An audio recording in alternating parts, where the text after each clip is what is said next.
Good morning, I'm Cheryl Atkinson. Welcome to the debut of Full Measure.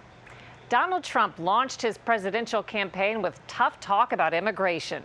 Today we examine the challenges of refugees coming to America, and we'll ask Trump if his hard line on illegal immigration extends to legal refugees and asylum seekers fleeing the Mideast and Africa in incredible numbers. But first, how do Americans feel about taking on refugees from Syria?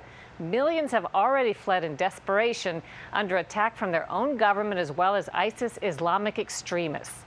President Obama has decided to accept nearly 200,000 refugees by 2017.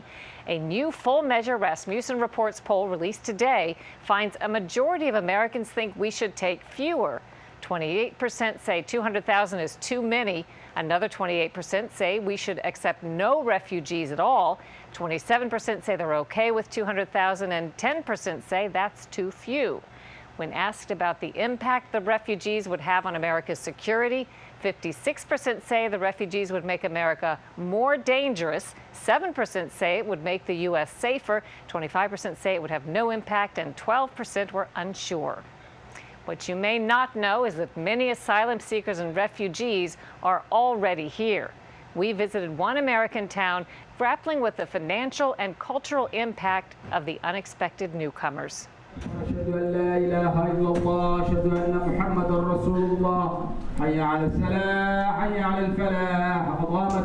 These may look like city scenes from Africa or the Mideast, but they're actually in Maine, where families like the Suryoyomonsis are coming to seek asylum. Tadi Suryoyomonsi was a government official in Burundi, East Africa, which he says is devolving under the post-Arab Spring instability that's causing refugees to flee. But why are some ending up in, of all places, Lewiston, Maine? The Suryoyomonsis were pointed here after they arrived in Boston. At the airport, a fellow African noticed they seemed lost. And approached them and told them the best place now they can go is Lewiston, or Maine. Ashkan Tibet is also in Lewiston, seeking asylum from Djibouti, East Africa, fleeing an arranged marriage. I came to Lewiston because I learned that there were many Djiboutians living in Lewiston, and I thought I could get help by them and I can be supported by the community. Lewiston, Maine is struggling to build a new economy after its once bustling textile mills shut down. Today, it's become a magnet for asylum seekers, catching everyone off guard, including Mayor Robert McDonald. And I had never heard of asylum. I didn't even know what this was. But I went up to the welfare office, and I was up there, and they were telling me, and they said, oh, we got a whole bunch of people. I think they were from the Congo. They speak beautiful French. I said, really? That's beautiful. I said, because I have jobs. Yeah, send them here. We can't because they're asylum seekers. They can't work. Unlike refugees who are allowed to work right away, asylum seekers are different. While their applications are processed, federal law prohibits them from getting jobs, and they're not eligible for most aid. That's why they come to Maine. It's one of the few places that does give welfare to asylum seekers. Phil Nadeau is Deputy City Administrator. You know, a family might be eligible for a voucher to pay for rent, which, you know, on average could be about $500 or $600 a month. And it's not just rent. They may get help with medicine, food, and utilities, all courtesy of local taxpayers. The immigrants know the benefits as City Hall. Explain how you're getting by, how you're getting along. The City Hall support me. Lewiston is now caring for people from at least 30 different countries. We were told we had to take care of these people out of our pocket. No federal money, no state money. Just because they showed up here, we were responsible for. Town officials know the more aid they provide, the more immigrants they'll attract. They know because of their first immigration crisis. We believe that we have record of the first families arriving in February of 2001. The first wave consisted of refugees from Somalia, East Africa, including Saeed Mohammed. Middle Israel. Mohammed and his family were originally placed in Atlanta, but he says they encountered a culture clash, with Somalis worried their kids would imitate bad behavior in poor neighborhoods where refugees settled. With rags, with pants down, with derogatory languages, rap music. Then they started, no, that's not what we want. Yeah. So you heard or you felt that the environment in Maine would be more what you were looking for your family? Yes, and since most of the Somalis have a large families, so they were looking a safe place. They know that it's no, state, and that may not make happy. And also they know that most of the men are white people. That is their major. And so you compromise, you live with a lot of white people in a snowy, cold state, but you like it. Yes. If the Somalis had to adjust, so did many residents of Lewiston, who found Muslim culture brand new. The only previous Muslim visitor most knew of was Muhammad Ali. He won a championship fight in Lewiston back in 1965. I think a lot of people at that time were surprised that the fight was scheduled to be here in Lewiston. In 2001, a few Somali refugees became 50. By the end of 2002, there were about 1,000 Somalis in a town of 36,000. They brought their culture to every downtown street.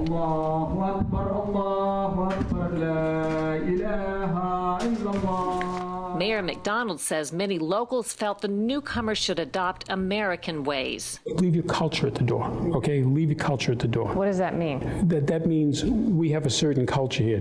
Don't start mixing ours in with yours, okay? And that goes for Europeans, that goes for Asians, and that goes for anybody else. We have a specific culture here. I've told them that many times. I said, look, you've got to assimilate. Fueling resentment was the fact that elderly and disabled Americans were on waiting lists for assistance, while the Somalis swallowed up nearly a third of Lewiston's welfare budget. In 2002, then-Mayor Larry Raymond wrote a controversial open letter asking the Somalis to stop coming. Please pass the word. Our city is maxed out financially, physically, and emotionally. For that, he got accused of bigotry. McDonald, the current mayor, says the implication still sticks. We had a person here the other night. She was an immigration attorney. And she pointed out, she said, well, Maine's the whitest state in the union. What exactly does that mean? I said, I know what it means. What you're doing is you're calling us racist. I said, there's nobody down there at the borders telling people to leave. The people, I think if you go down and talk to the Somalis, what you do, you'll see that they feel very welcome here, okay? I have a good relationship with them. The Maine people are very good people. They welcome the Somalis. Today, the Mohammeds own a popular ethnic market. This is a photo of my whole family. We have 8 kids together here. Mohammed tells us 3 of their children have become a doctor, an accountant, and an engineer. McDonald says the Somalis have become good citizens, but he worries how Lewiston can manage a new flood of asylum seekers. They're costing us a fortune because they're costing the people of Lewiston, not the state of Maine, not the federal government, but the city of Lewiston is being taxed for that. Today, there are about 5,000 refugees and asylum seekers in the Lewiston area, 10% of the population consuming 40% of the welfare. Policymakers have a very difficult job to do. There's not a lot of resources, and they're trying to divide up a progressively smaller pie every single year. The competition for scarce resources poses a dilemma other U.S. towns are likely to face in greater numbers. There's an endless population of deserving immigrants. People welcomed us warmly and support us. I feel like I've been here forever, and I feel like I belong to this place. But taking on these immigrants means difficult choices. Is the state better off because of this diversity that's happened? No, I'm not going to say it is, because,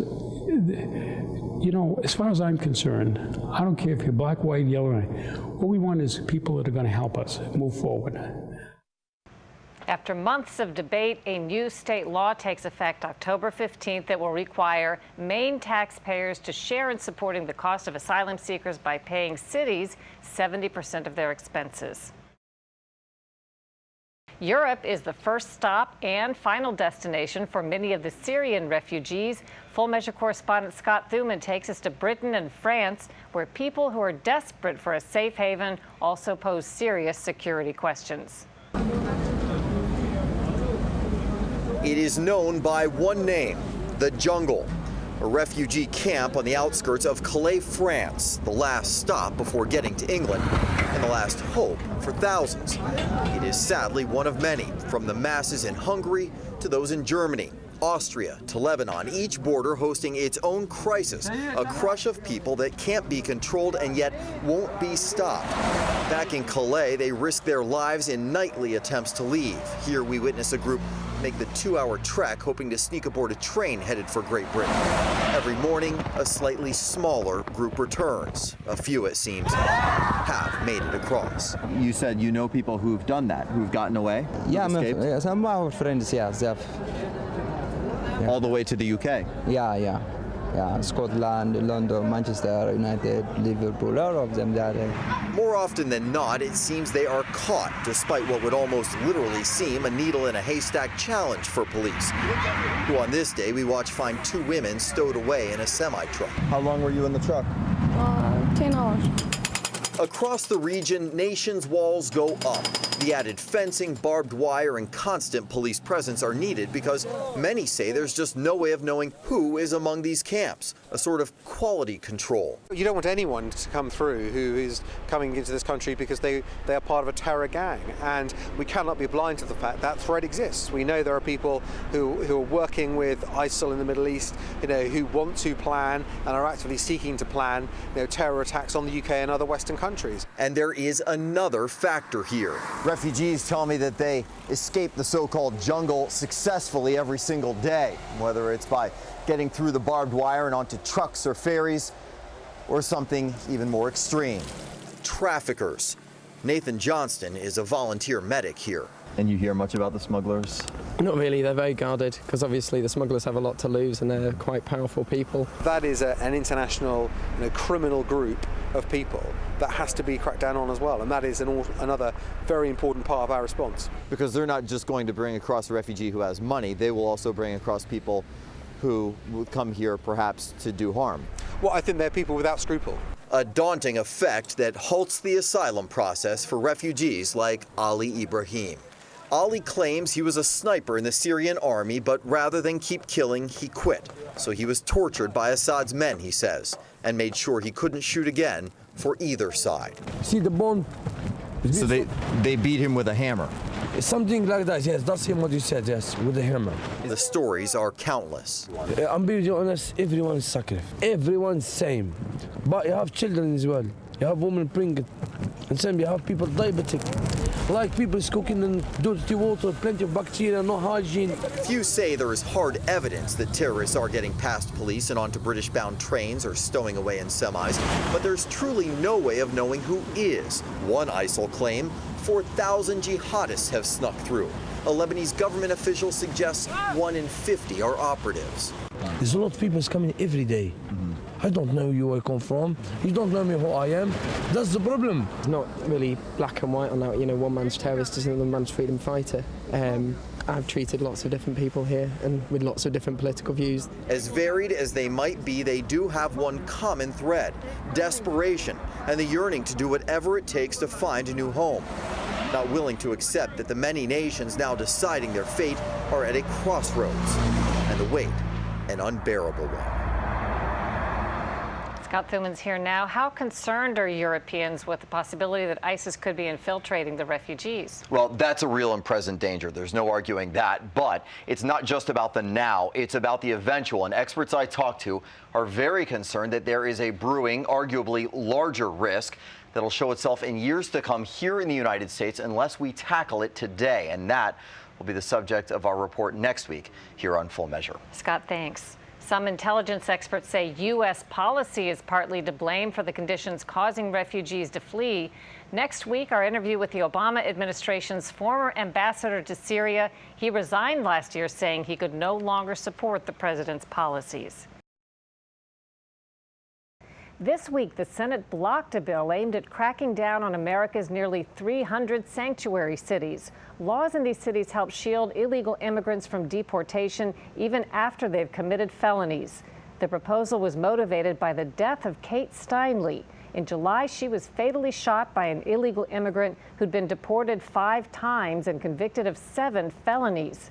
We found the problem of the U.S. as a sanctuary for crime is much larger and often understated by politicians and advocates with special interests at stake. He had been bound up with like 13 ropes from here to here, through his back belt loop, through his hands and his feet like an animal. Laura Wilkerson is recounting the final hours of her son Josh. He'd given a ride home to Ermilo Morales, a high school classmate and illegal immigrant with an arrest record.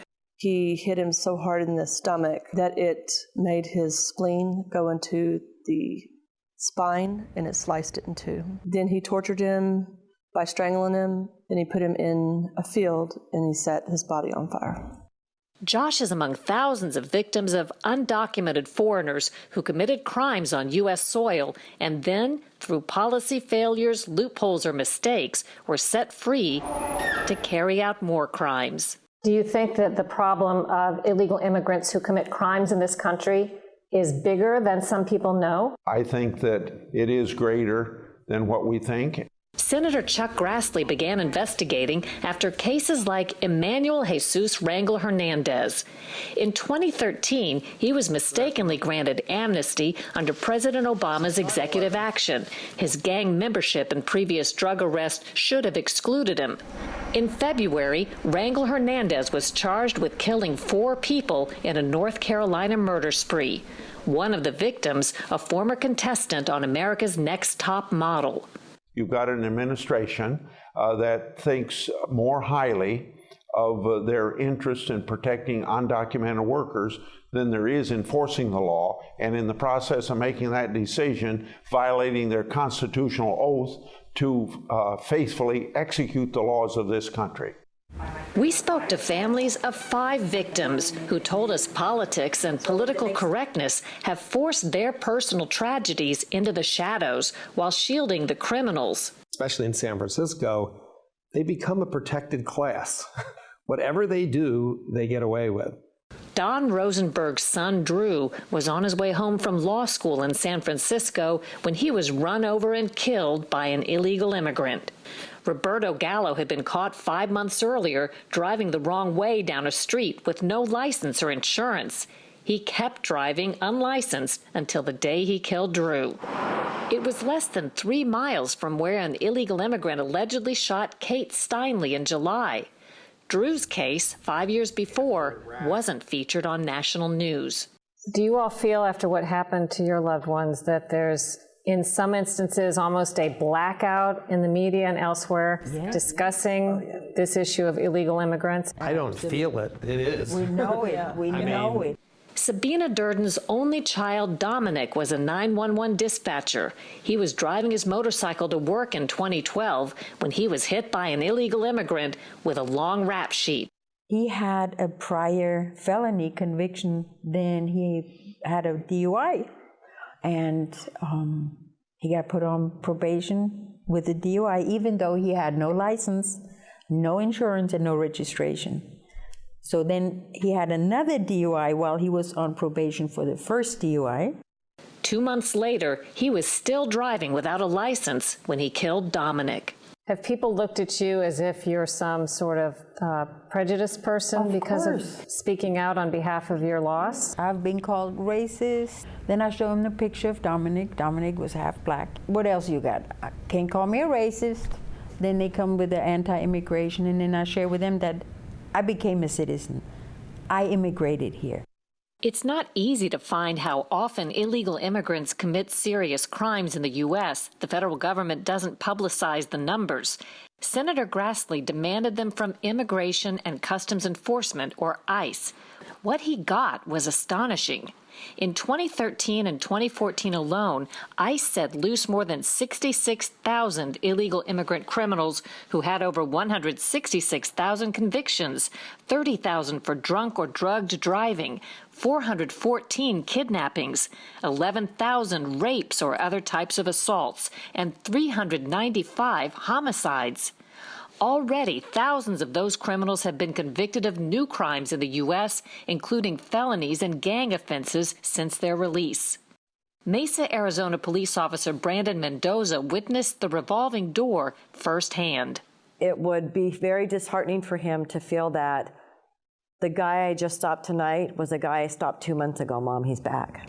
Criminals like Raul Silva Corona, who lived illegally in the U.S. for 20 years while committing crimes like burglary, assault, and leaving the scene of an accident. 911, what is your emergency? Yeah, there's a guy going southbound on the northbound lane on the 51. He's going 80, 90 miles an hour.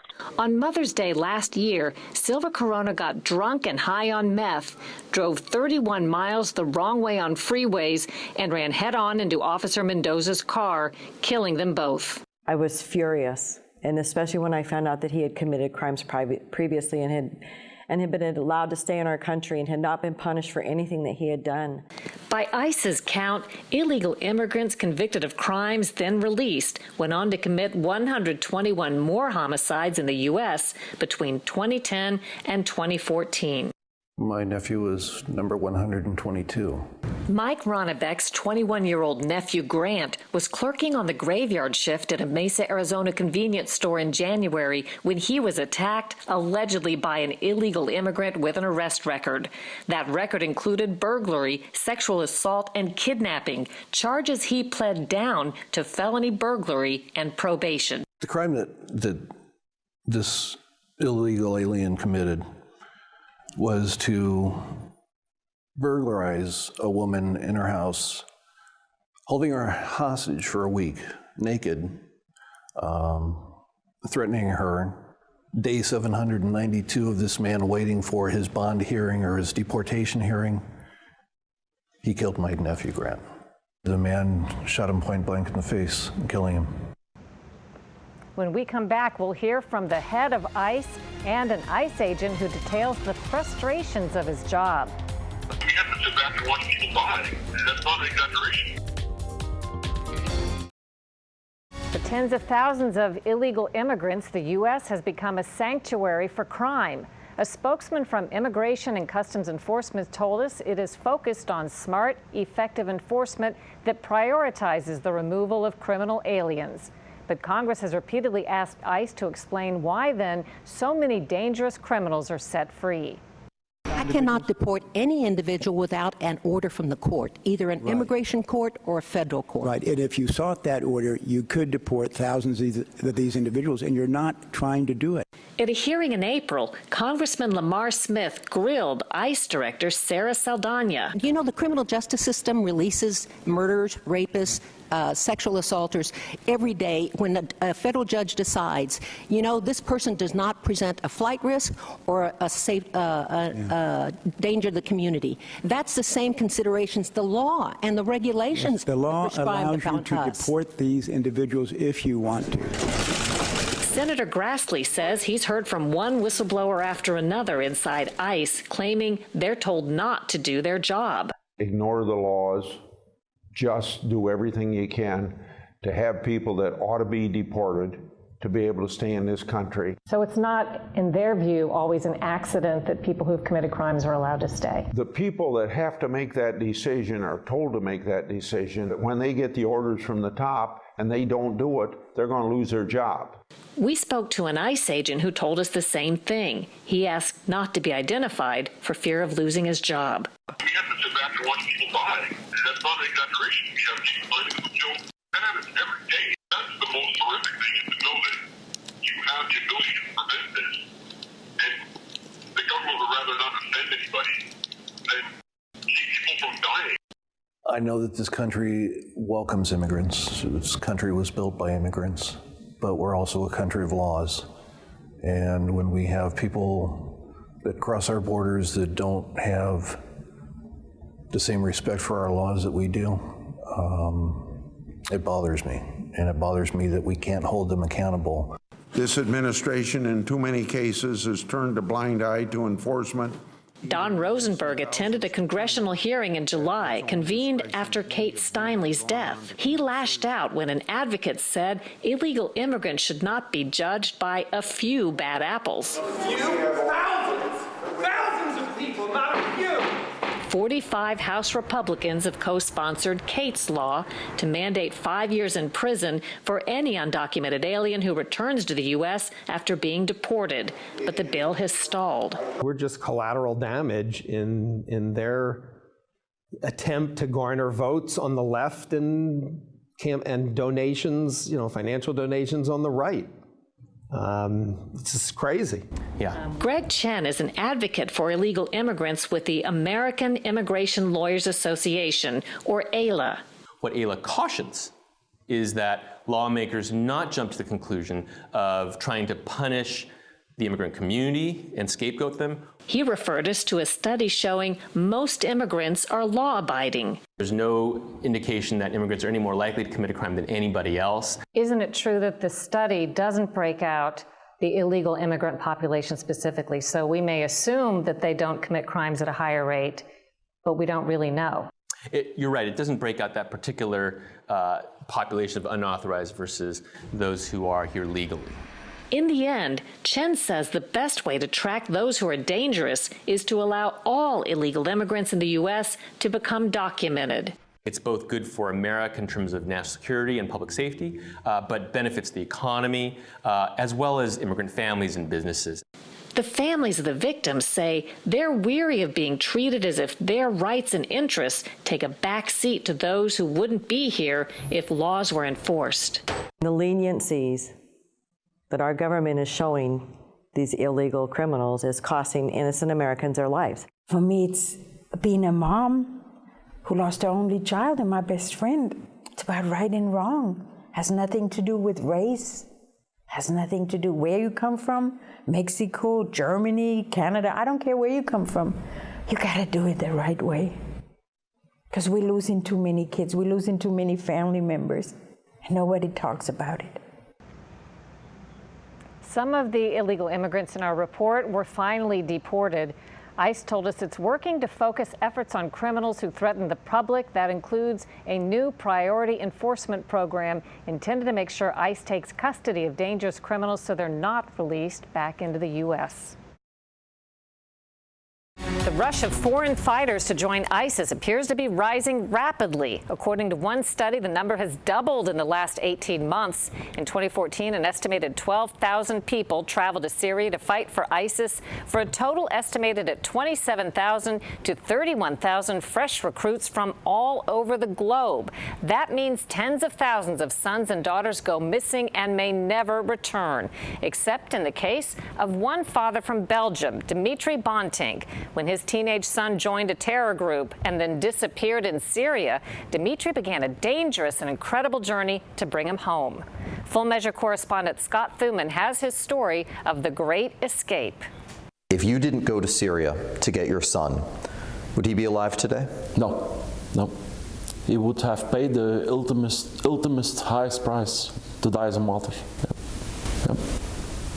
What Dimitri Bonting faced was an almost impossible and certainly frightening challenge for any father: to save his son from a terror training camp inside of Syria. Even the lead up to this moment was baffling.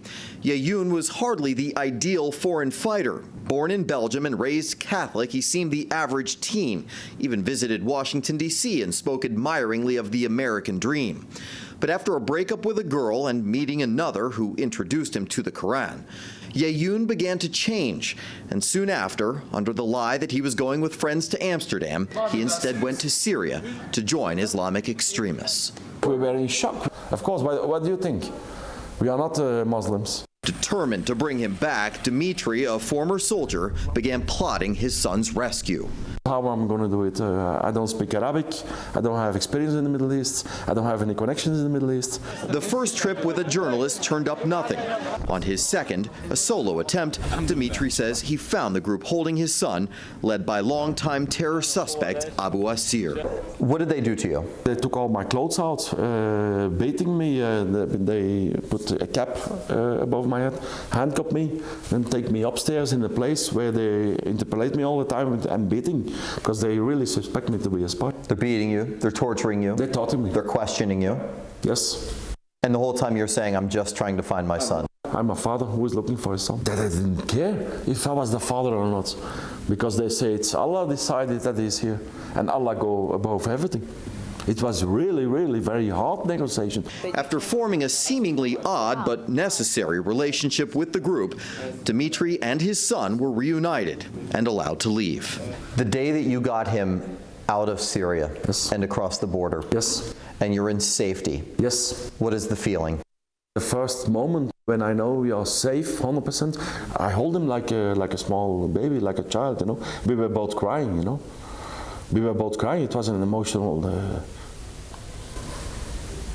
moment. Yeah. While that story alone seems like a script written for Hollywood, the sequel may be even bigger. I thought I have my son back, and this is over, this nightmare. We're gonna start a new life, but my life just started after that. Started because Dimitri's success meant hope for other parents of radicalized teenagers turned jihadis. Through his website and word of mouth, he was soon flooded with requests. The only something I could wish is that all these Western youngsters return home where they belong, you know. But it's not just a wish, you actually go. You go back to Syria. Yes. You go to Iraq. Yes. Yes. How many times? Totally 26 times. And how successful are you at getting children back? I get 5 back. 5 back. Live, physical, but 1, 2, 3, 4, 5 back. Yeah. There have been failures, he says. For example, an unnamed American family in which the son refused to return. And reasoning with the terror groups an often upside-down world of backwards logic. Then there's what Dimitri calls government interference. Especially in US cases, is advising the parents not to go there. That's the advice they give. While Dimitri boasts of himself as a modern-day Mother Teresa, he is no longer working for free. The dangers, he says, are too great. You risk your life every time? I risk my life every time. And believe me, ISIS know who I am, and they know when they see me with other parents by the border. They know for what I'm there, what I'm coming to do. They know I'm trying to take kids out. But his calling is too loud.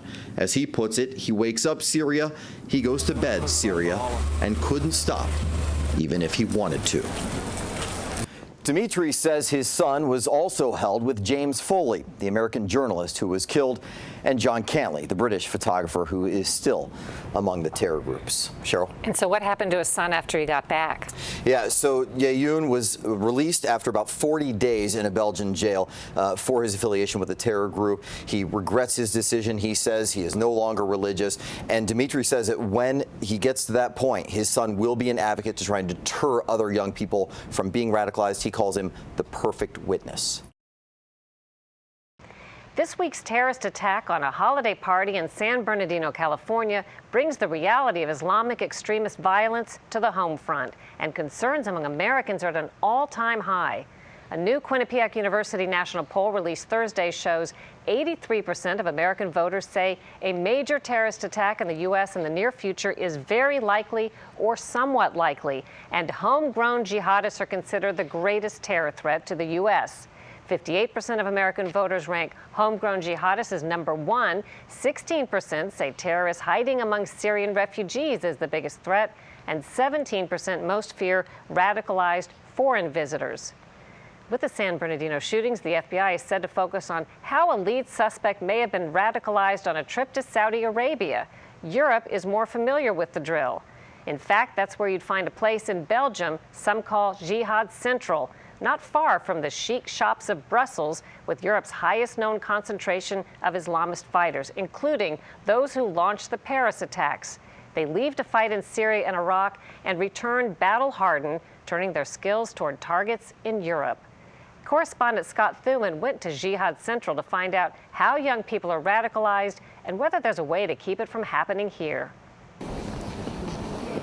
It is a glaring contrast that at first makes you stop and stare. Holiday displays and heavy arms, soldiers preparing for an attack some believe is imminent. Just a few miles away is the source of the scare, Molenbeek, the diverse suburb with a startling resume of radicalization. The Madrid train bombings, Belgian Jewish museum shooting, and Paris attacks, all with ties to this neighborhood. Like many here, Ahmed El Kanous is Moroccan. He's also the deputy mayor and is consumed with keeping the ideology of ISIS out. Now, this is a sort of bloodthirsty Frankenstein with extraordinary financial means. They also master social networks and audiovisual technique. It is an eye-opening figure. This tiny nation of just 11 million has produced more foreign fighters per capita than any other European country. Geraldine Hennigan knows it painfully well. Before it was a young boy, a normal young boy. He was playing football, he was playing basket. Her teenage son, Amis, who changed his name to Abu Brahms, she says, met the wrong people at the wrong time. He became fanatical about religion. He became angry? Yes, very angry, because nobody, no state, no authorities help the Syrian people. So she begged police to stop him from taking his passion to the Syrian battlefields. For a mother to allow the police to label your son a terrorist, it's a very difficult thing to do. It's a very difficult thing. It was very terrible for me to do that, and there is no result. They do nothing for me. Because he was 18, she says, and committed no crime, police couldn't stop him. He called from Syria on occasion, saying his humanitarian pilgrimage had turned into something more violent. He wanted to come home. A year later, she received the texts she feared. I received only a short message, 5 lines. You are the mom of Anis, yes. Please note that your son is died. I have no photo, I have no body, I have nothing. Her experience, once considered an anomaly, is multiplying. How many now are part of your group? 14. 14. It's not a problem only in Molenbeek. There is a problem, a general problem in Belgium. We have Belgian mother, we have Afrikaans mother, we have Muslim mother, we have Catholic mother. It's the same scenario, I will say, for each parent. They don't see something, they don't feel something, and the son is left. The idea that some, mostly young men here in Molenbeek, may be radicalizing isn't a shock to everyone.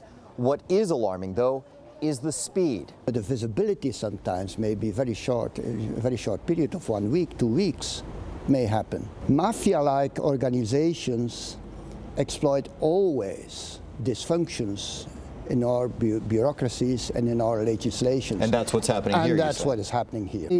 Johan Lehman, who is on the front lines running this youth community center in Molenbeek, has seen the signs before and alerted others. Warnings, he says, were ignored and likely will be again. I'm quite skeptical. I'm quite skeptical because I know how it works. For 2 weeks there is some much attention and a lot of promises and a lot of things, but after 2 weeks it's business as usual. There is a systemic problem that all say is at least a factor. For anyone under the age of 26, unemployment is 50%. It is also the epitome of a cultural melting pot, 100,000 people representing 110 nationalities. But also, people are looking for a helping hand. If society doesn't lend a hand, then sex will. There are concerted efforts, like Johan's carpentry work program, to halt the trajectory toward terror. But people here worry those investments are outnumbered by the reasons to feel detached, even discounted. Look no further, they contend, than at those troops protecting the streets of Brussels, because you won't find them, they say, in Molenbeek.